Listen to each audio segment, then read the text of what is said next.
प्रेम का बंधन। सुरेता की आंखें अचानक खुली। वह केवल यह देख सकी कि पीले पर्दे के पार दोपहर की धुंधली रोशनी है।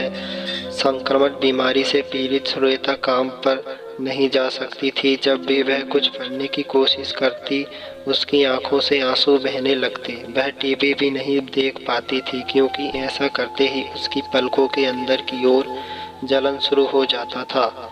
जब उसने कुछ समझ में नहीं आया कि वह क्या करे, तो उसने अपनी आंखें बंद कर ली और जबरन सोने चली गई। उसके दादा टॉर्च से उसकी आंखें की जांच कर रहे थे।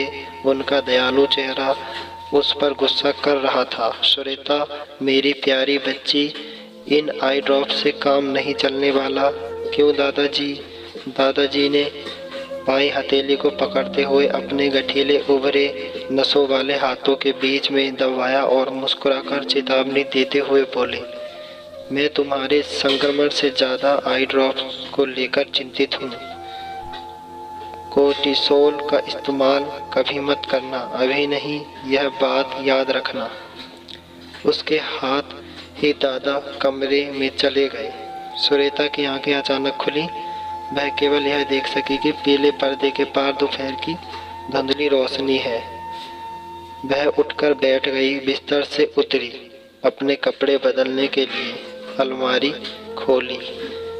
एक सादी टी शर्ट और जींस पहनकर अपने बिस्तर के पास मेज पर रखी आई ड्रॉप की छोटी सी शीशी उठा ली। उसने बिस्तर पर पड़ा अपना हैंडबैग उठाया और शीशी उसके अंदर रख ली। 10 मिनट से भी कम समय में वह अपने प्लेट से निकल चुकी थी। उसने एक ऑटो रिक्शा किया और नेत्र विशेषज्ञ की क्लिनिक की ओर चल पड़ी।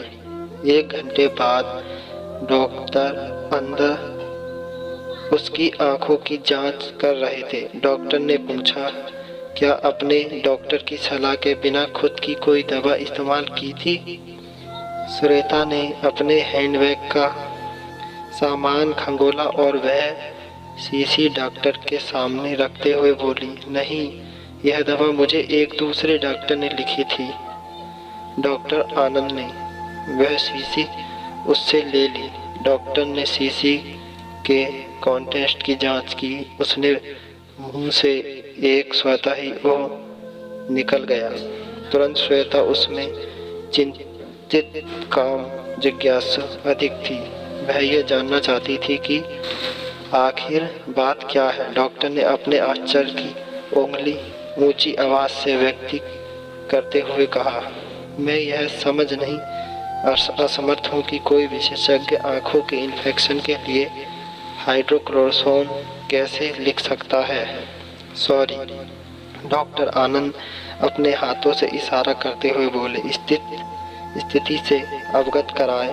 वह यह कोर्टिसोल से सामान्य शब्द वाली एक प्रकार का रेडियोड और इन्फेक्शन के लिए उसकी जरूरत नहीं थी। उसके तो सिर्फ कंजक्टिविटिस है। Letters change the medicine okay.